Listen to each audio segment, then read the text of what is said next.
Today I'm going to teach you how to make Italian seeded cookies.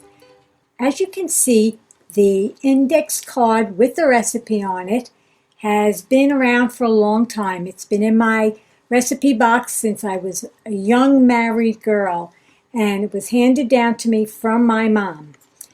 The way I learned how to make these was making them alongside my mother. On the back you will note there's a short notation of how it's done, but a picture is worth 1,000 words, so I am going to show you step-by-step instructions on how to do it. First of all, you assemble all your ingredients and the utensils needed. Take your eggs out of the refrigerator so that they may reach room temperature. Now measure your flour and place all the flour in a circle, leaving a well in the center. This can be done on a large cutting board, a table, or a countertop. Be aware that you want it to be on a cool surface so that the dough doesn't get sticky. Measure your sugar and your baking powder and sprinkle each evenly on top of the circle of flour. Now open up your 1-pound can of Crisco shortening and using a large spoon, scoop out all the Crisco and place it in the wall around the inside of the well. You may also place some of it right in the well itself. Carefully crack each of the 6 eggs into the center well. Now measure your tablespoon of vanilla and your tablespoon of orange extract and pour each of these into the center well with your eggs. Now this part gets a little messy. You're probably going to be using gloves. You need to mash your Crisco, your eggs, and your extracts all together in the center well. And try your best not to break the wall until you incorporate the eggs and the Crisco.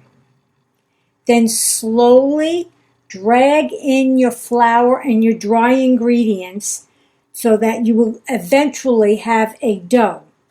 Knead the dough until it's smooth and well blended. It doesn't take much time. After you have a nice piece of dough, wrap it in an old dish towel. You will probably have to discard it as it will be oil stained. After you wrap your dough, take a small hold strainer, put some of your sesame seeds in it, and rinse them and shake out the excess water.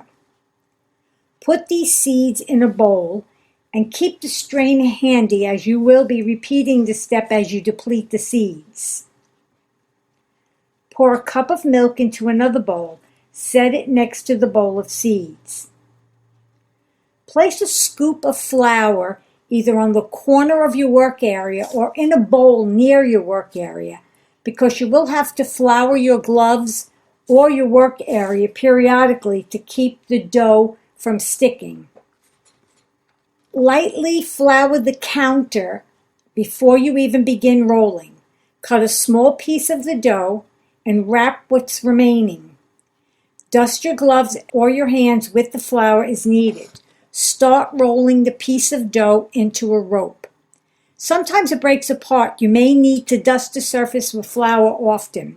Don't cut off too much at a time until you get the feel of it. I usually have a rope that's between 8 and 12 inches long. At this point, preheat your oven to 350. After you have rolled your rope, begin to cut 2-inch pieces. Put them on one side of your work area. Cut approximately 20 to 24 pieces before you go any further. Make sure all your cookie trays are lined with parchment paper for easy cleanup. This cookie tends to stain your trays. Now, one cookie at a time, dip it lightly into the milk bowl, then roll it in the sesame seeds so that you make sure the cookie is covered all the way around with sesame seeds, and place it on your cookie sheet. They can be fairly close. They don't really expand much. I set my oven to 350, but most of the time I need to increase this to maybe 360, 375 because we tend to like a darker cookie. Put the first tray on your center rack in your oven. The first batch, for some reason, seems to take forever. Maybe because they really smell good and at this point you really want to try one. Repeat and cut another 20 to 24 cookies. You will have plenty of time. They take about 20 to 30 minutes to cook, depending on your oven and how dark you would like them. Keep repeating until all the dough is used up. It makes a large batch. As you can see on the recipe card in red, I did cut this recipe in half successfully, and it worked out just fine. Although most of the time you'll be making another batch. When the cookies are golden brown, take them out of the oven. Leave in longer and up the temperature if you want a little bit darker color cookie. When you take them out, you can easily slide them off your parchment paper into a large sealable container. Do not cover your container until your cookies are cooled. Once they're cooled and you cover your container, you can store them in a nice cool place like your garage or someplace that's cool and dry. And you will have the best ever tasting seeded cookies. Happy baking!